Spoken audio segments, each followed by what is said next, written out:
వ్యవసాయ డిప్లొమా కోర్సుల్లో ప్రవేశాలకు నోటిఫికేషన్. ఈ నెల 26వ తారీఖు వరకు దరఖాస్తుల స్వీకరణ. ఆచార్య జయశంకర్ తెలంగాణ రాష్ట్ర వ్యవసాయ విశ్వవిద్యాలయ పరిధిలోని కళాశాలలలో వ్యవసాయ డిప్లొమా కోర్సుల్లో ప్రవేశాల కొరకు గురువారం నోటిఫికేషన్ విడుదలైంది.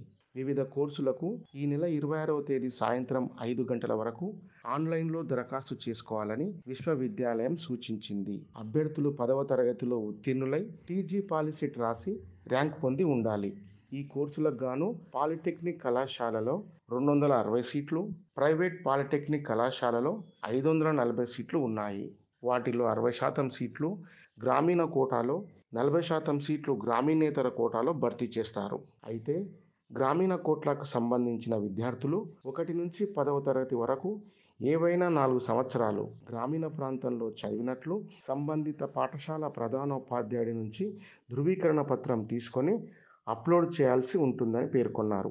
ఆ సీట్లలో రిజర్వేషన్ ప్రాతిపదికన భర్తీ చేస్తామని యూనివర్సిటీ రిజిస్ట్రార్ రఘురామరెడ్డి తెలిపారు. పూర్తి వివరాలను విశ్వవిద్యాలయ వెబ్సైట్ www.pjtsau.edu.in లో చూడాలని సూచించారు.